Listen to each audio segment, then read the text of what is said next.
मैं डॉक्टर कल्पना कटियार आज आपको ज्ञान के बारे में बताऊंगी। ज्ञान क्या है? ज्ञान का मानव जीवन में बहुत अधिक महत्वपूर्ण स्थान है। संपूर्ण संसार में इसकी जो संसार है वो इसकी खोज में लगा हुआ है। प्रतीति, बोध, जानकारी, अनुभव, विद्या, शिक्षा, प्रवीणता, चेतना, संज्ञान, विवेक, ये सब क्या है? इसके पर्याय हैं। शब्द को इसके अनुसार ज्ञान की जो व्युत्पत्ति है उसको बताया गया है कि ज्ञान की व्युत्पत्ति किस प्रकार से हुई है? ज्ञा तथा ल्यूट वर्डों से हुई है। ज्ञा धन ल्यूट, ठीक है, इससे क्या बना है? ज्ञान बना है। ठीक है, तो जो ज्ञा है वो क्या है? जो ज्ञा है वो धातु है, ये ज्ञा धातु है, और जो ल्यूट है वो क्या है? ये प्रत्यय है। तो इन दोनों के मिलने से क्या बना है? ज्ञान बना है। तो इस प्रकार ज्ञान का अर्थ हुआ जानना, समझना, परिचित होना या प्रवीण होना। तो इन सब से हम क्या कह सकते हैं कि इन सबको मिलाकर ज्ञान कहते हैं।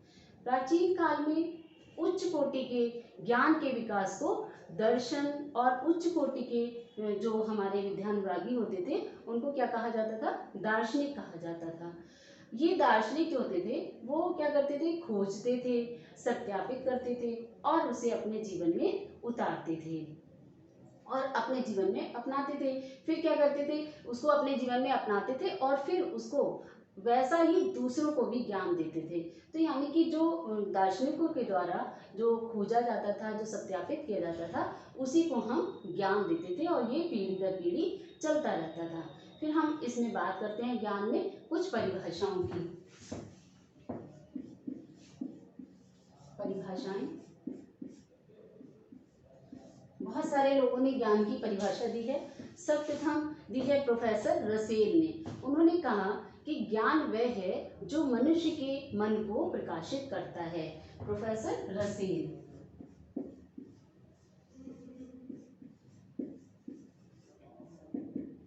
प्रोफेसर रसेल के अनुसार है कि ज्ञान वह है जो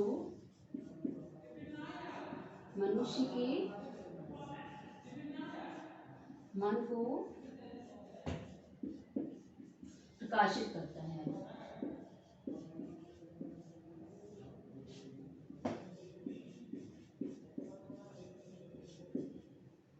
ठीक है, मतलब ज्ञान वह है जो मनुष्य के मन को प्रकाशित करता है, यानी कि उसके अंदर जितनी भी चीजें हैं, जो सरोवर है, वो उसके अंदर जो जो भी चीजें हैं जिसको वो जानता है वो अपने आप दूसरों को दे देता है और वो उसके मन को प्रकाशित करता है। यानी कि जितना ज्ञानवान व्यक्ति होता है उसका मन उतना ही ज्यादा आलोकित होता है। दूसरी परिभाषा थी, सुकरात ने कहा था कि ज्ञान सर्वोच्च सद्गुण है, यानी कि जो जिसके अंदर बहुत ज्यादा ज्ञान होता है उनके अंदर सभी सद्गुणों का समावेश होता है। तीसरी परिभाषा थी उनकी हॉब्स की। उन्होंने कहा था कि ज्ञान शक्ति है, मतलब जिसके पास ज्ञान आ जाता है उसके पास शक्ति आ जाती है। शक्ति का मतलब दुरुपयोग करने वाली शक्ति से नहीं है। शक्ति से मतलब है कि दूसरों को हम आलोकित करें, दूसरों को भी का रास्ता या पथ प्रकाशित करें, इस तरीके की शक्ति उनके अंदर आ जाती है जो ज्ञानवान व्यक्ति होते हैं। तो इस तरीके से बहुत सारी परिभाषाएं दी गई हैं। इसके बाद हम बात करते हैं ज्ञान का महत्व क्या है ना? ज्ञान का महत्व, इम्पोर्टेंस क्या है ज्ञान की? क्या इम्पोर्टेंस है? बहुत सारी चीजें हैं ज्ञान में कि बहुत सारी चीजें हैं, जैसे कि पहला है ज्ञान को मनुष्य की तीसरी आंख कहा गया है ना? यहाँ पर हम पहली बात लिख सकते हैं कि ज्ञान को मनुष्य की तीसरी आंख कहा गया है।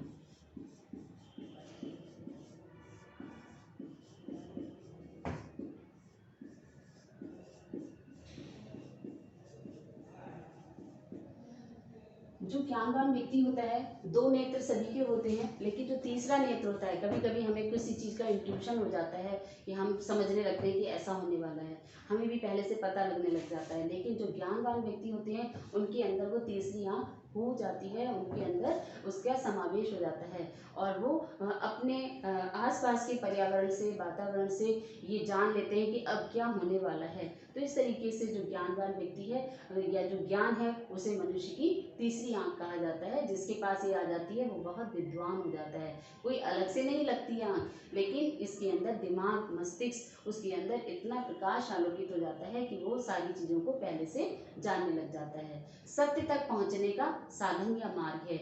जो व्यक्ति ज्ञानवान होता है वो सत्य तक पहुँच जाता है। दूसरी चीज़ है इसमें सत्य तक पहुँचने का, सत्य तक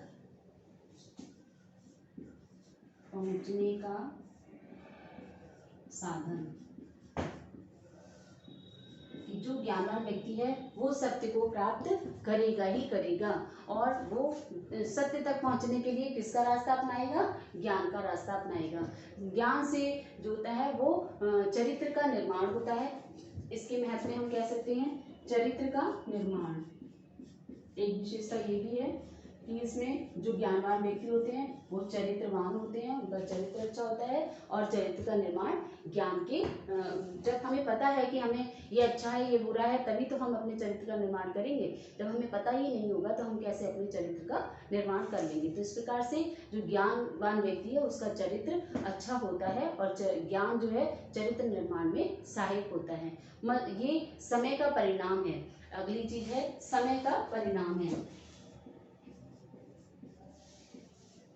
समय का परिणाम जैसे जैसे जैसे जैसे हम आगे बढ़ते जाते हैं, सीखते जाते हैं, वैसे वैसे हमें अनुभव होता जाता है और वही अनुभव तो हमारा ज्ञान है। और समय के बढ़ते बढ़ते हमारा ज्ञान भी बढ़ता चला जाता है। मस्तिष्क की खुराक है, यानी कि हमें सीखने के लिए क्या होना चाहिए? ज्ञान चाहिए। तो हम जब तक कुछ करेंगे नहीं तो हमारा जो दिमाग है उसमें बहुत सारी चीज़ें हैं और हम उसको कुछ करने के लिए प्रेरित नहीं करेंगे तो वो किसी गलत काम में लग जाएगा। तो इसलिए जो ज्ञान है वो मस्तिष्क की खुराक है, यानी कि हमें कुछ ना कुछ सीखते रहना चाहिए जो हमारे मस्तिष्क के लिए जरूरी है। और हम कुछ नहीं करेंगे तो हमारा मस्तिष्क जो है वो बंद हो जाएगा, हम कुछ भी आगे नहीं जान पाएंगे। फिर अगली चीज है इससे क्या होता है? आत्मविश्वास बढ़ता है, मनोबल बढ़ता है हमारा। ज्ञान के माध्यम से जितना हम सीख लेते हैं उससे और ज़्यादा चीज़ें आगे बढ़ती चली जाती हैं। फिर उसमें और भी चीज़ें जैसे हमारा अंधविश्वास है, रूढ़िवादिता है। जो ज्ञानवान व्यक्ति होते हैं वो इन सब चीज़ों को मानना छोड़ देते हैं जैसे जैसे हमें इन चीज़ों का ज्ञान होता जाता है। क्योंकि पुराने समय में अंधविश्वास और रूढ़िवादिता का बहुत ज़्यादा जोर था। इस तरीके की चीज़ों को हम अपनाते भी थे, लेकिन जैसे जैसे समय बदलता जा रहा है हम उन चीज़ों को छोड़ते चले जा रहे हैं। क्योंकि हमारे दिमाग में ये कॉन्सेप्ट आ गया है कि ये चीज़ें इतनी अच्छी नहीं है जैसे प्राचीन समय में थी। लेकिन अब जैसे जैसे वैज्ञानिक युग आ रहा है वैसे वैसे हमें इन चीज़ों का छोड़ना चाहिए। तो ज्ञानवान होते जा रहे हैं तो हम इन चीज़ों को जानने लगे हैं कि रूढ़िवादिता हमारे लिए सही नहीं है। उसके साथ साथ मानसिक, बौद्धिक और जो स्मृति है, निरीक्षण है, तर्क शक्ति है, इन सब का विकास किसके माध्यम से होता है? ज्ञान के माध्यम से ही होता है ना। तो ये सब हम तर्क करने की शक्ति जो है वो ज्ञान के माध्यम से आती है। उसके बाद हम बात करते हैं ज्ञान के रूप की। कौन कौन से फॉर्म्स होती हैं ज्ञान की? ज्ञान के फॉर्म्स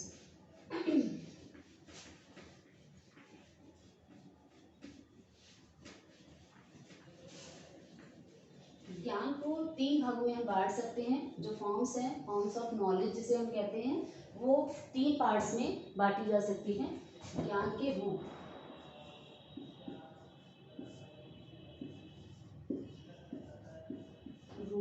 ये है हमारे 3 प्रकार के हैं। पहला है हमारा, इसको हम 3 पार्ट्स में बांट सकते हैं अपना, ठीक है। तो पहला रूप जो है वो है हमारा सूचना, दूसरा है जानना और तीसरा है बुद्धिमत्ता। तो पहला है हमारा सूचना। सूचना किन किन चीजों की? सूचना मतलब इंफॉर्मेशन,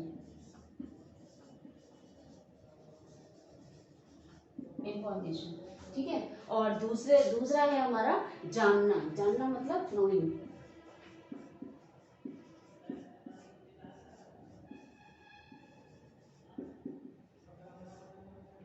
और तीसरा हमारा है बुद्धिमत्ता। बुद्धिमत्ता यानी कि विजडम।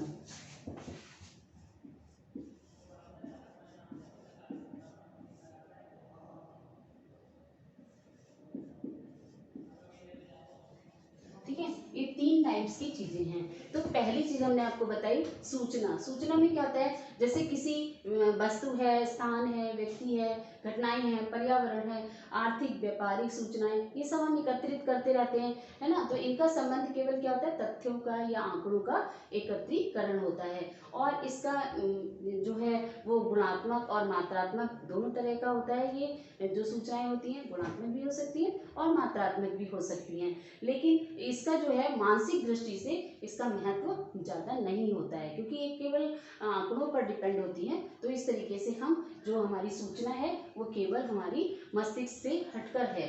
दूसरी चीज है जानना। जानने में क्या होता है कि वास्तविकता और सच्चाई, इनको प्रदर्शित करता है ये जानना, कि वास्तविकता क्या है और सच्चाई क्या है ना। इन चीज़ों को हम जानते हैं। तो मनुष्य जो है उसमें ये जान सकता है कि इसकी जो मानसिक प्रक्रिया है वो कैसी है, उसमें परिवर्तन जो होता है वो मानसिक और वृद्धि जो होती है वो मानसिक रूप से इसमें वृद्धि होती रहती है। क्योंकि जानने में हम क्या चीज़ जान रहे हैं, हम अच्छी चीज़ जान रहे हैं, बुरी चीज़ जान रहे हैं। जैसे एक पक्षी है वो उड़ सकता है, ये हमें पता है, लेकिन मनुष्य नहीं उड़ सकता है, ये हम जान रहे हैं। तो यही चीज़ें हमारी मानसिकता पे या मानसिक बुद्धि पर निर्भर करती हैं कि क्या चीज़ें हमने जानी। और ये ज्ञान का ही एक रूप है, क्योंकि हमें इस चीज़ का ज्ञान है कि हम नहीं उड़ सकते हैं लेकिन पक्षी उड़ सकते हैं। तो इस तरीके से जो ये मानसिक पक्ष से संबंधित है और इसका मानसिक पक्ष से ज़्यादा संबंध नहीं होता है। इसका केवल सूचना इकट्ठा करना है और इसको ज़्यादा दिमाग में नहीं रखना है। तीसरी चीज़ हमारी है बुद्धिमत्ता। बुद्धिमत्ता क्या होती है, इसका संबंध मनुष्य के वास्तविक अनुभवों से होता है, कि जो अनुभव हम करते हैं वो अनुभवों से ये जुड़ा होता है। और जीवन और संसार से संबंध रखते हुए जो सूचनाएं जानने के लिए हम जो प्रक्रिया होती है वो उस पर ये आधारित होता है। जो हमने सूचनाएं जानी उस प्रक्रिया पर आधारित होता है। और इसका जो संबंध है, ये जो ज्ञान है ये उच्च स्तर का होता है बुद्धिमत्ता में, कि हमने ये जो बुद्धि से जाना वो उच्च स्तर का है। ये मानसिक स्तर से इसका ज़्यादा ध्यान नहीं है, लेकिन इसका संबंध मानसिक स्तर से होता है, जानने से कि ज्ञान कैसे बढ़ता है। तो इस प्रकार से जो ज्ञान के रूप हैं, ये जो फॉर्म्स हैं वो 3 प्रकार की हो गई, सूचना, जानना और बुद्धिमत्ता। अब हम बात करते हैं ज्ञान के स्रोत की। ज्ञान के स्रोत कौन कौन से होते हैं, कि हम ज्ञान किस किस चीज से प्राप्त कर सकते हैं, वो है हमारे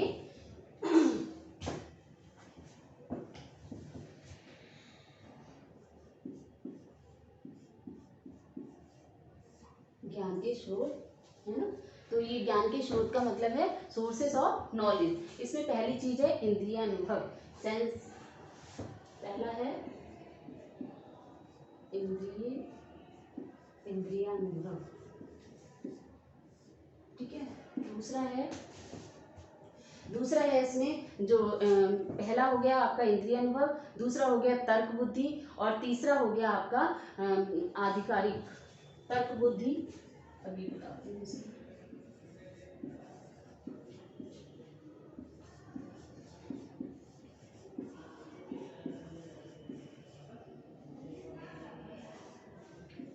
और चौथा हो गया आपका, चौथे नंबर पर आता है आपका अंतः प्रज्ञा और प्रयोगात्मक, अंतः प्रज्ञा और प्रयोगात्मक। और छठे नंबर पर है एक और इसमें होता है लास्ट में, उसको कहते हैं श्रुति। किन किन चीजों से हम नॉलेज को ले सकते हैं, श्रुति, ठीक है। तो इंद्रिय अनुभव, जो हमारी इंद्रियां 5 होती हैं, जो हमारी जैसे हमारी है आँख है ना, तो आँख से रंग, नाक है उससे गंध, कान है उससे ध्वनि, जीभ है उससे रस, और त्वचा है उससे स्पर्श या ताप का अनुभव होता है। ये सब इंद्रियों से जो ज्ञान इंद्रियां होती हैं वो हमारी, इनसे जो हम ज्ञान प्राप्त करते हैं वो स्थायी ज्ञान होता है। दूसरी चीज़ है तर्क बुद्धि। तर्क बुद्धि में क्या होता है कि हम तर्क का सहारा लेकर, तर्क में बुद्धि का सहारा लेकर हम क्या अनुमान लगाते हैं, और इससे जो ज्ञान प्राप्त होता है वो जैसे सोचना है, कार्य करना है ना, तो ये एक मानसिक और बौद्धिक प्रक्रिया होती है। और तर्क में दो विधियां यूज होती हैं, इसमें दो विधियों का यूज किया जाता है, एक होती है आगमन और दूसरी होती है निगमन। ठीक है, आगमन में क्या होता है, पहले इसमें उदाहरण दिए जाते हैं और फिर सामान्यीकरण किया जाता है, उदाहरण से सामान्यीकरण, है ना,